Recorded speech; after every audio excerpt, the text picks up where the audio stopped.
Welcome to Indiana Men's Soccer Weekly. I'm Ryan Canfield alongside my good friend Sam Brunsman. And Sam, this team is not what we were going to expect this year. They're 3-3-3 with a lot of expectations, as I just said, coming into the season, but it hasn't come all together.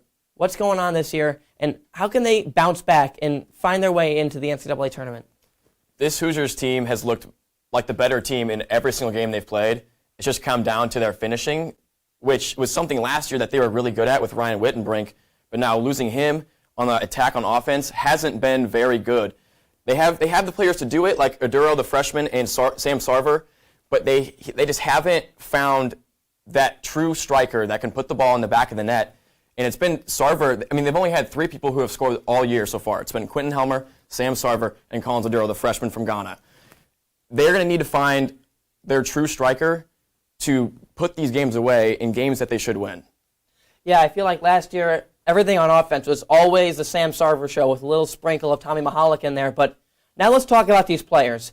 Who is a player that's really stood out to you, and a player that, well, I need 2 players, a player that stood out to you and a player that's really going to shine in the end of the season, in the back half of the season? So a player that's really stood out to me so far this year has been Hugo Bacharach, the transfer from Fairleigh Dickinson.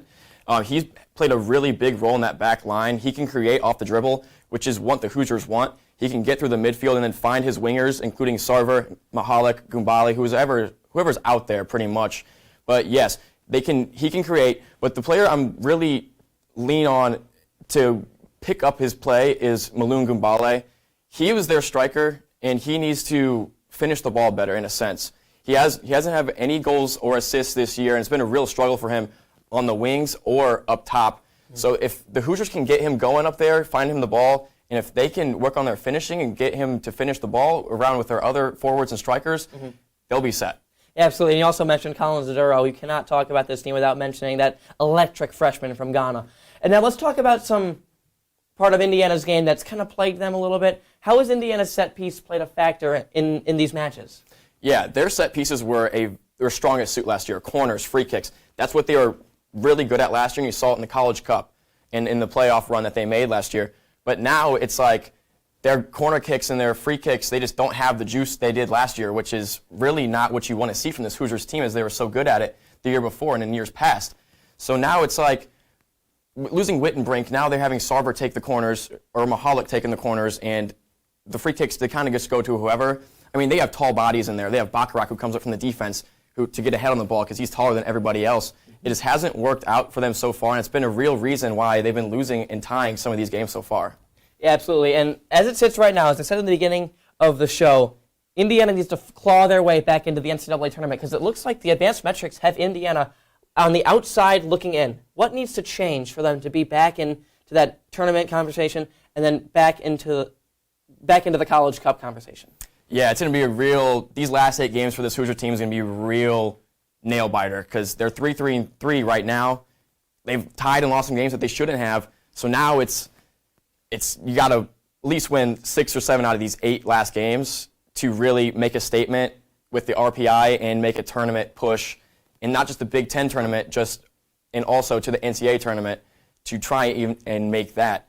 I mean, it's going to come down to their finishing. It's going to come down to, I mean, they play a tough schedule so far in the rest of the season. That Big Ten schedule is a tough schedule, but they're really going to have to get down to their finishing and score some goals and win some of these games. Absolutely. In the next game, they go down to Lexington. They play Kentucky. What needs to happen for them to get 3 points in that game? Here's the thing. So I feel like both of these teams they were ranked top 5 to begin this year. And now both of them have really, I wouldn't say fallen off, but they've played better than what their record shows. And Kentucky, they're sitting at 3-5. They've definitely lost some games that they shouldn't have lost. And same with the Hoosiers. They've tied and lost some games that they shouldn't have lost either. So it's like, I feel like this game will be a real nail-biter in Lexington. So, I mean, we'll see how it goes. I feel like the Hoosiers, when they played them last year, they lost 3-0. Talking to Todd Yeagley after the Michigan game, he said, hey, we were the better team, or just as even as Kentucky last year.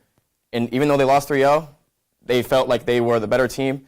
And now I feel like this year, Indiana still has a strong team. They have the players to compete with these top dogs. It's just coming down to finishing, as I've mentioned throughout the show. So we'll see how that goes. I feel like Indiana will pull out the win on Tuesday, but it'll come down to finishing, and it'll come down to the wire with a good, strong Kentucky team. Yeah, absolutely. It's going to be a tough one to go outside of the conference and then play Kentucky and then go back into the conference and get the Hoosiers back on track. With that being said, that's going to be it for us. Sam Brunsman, Ryan Canfield. We'll see you next week.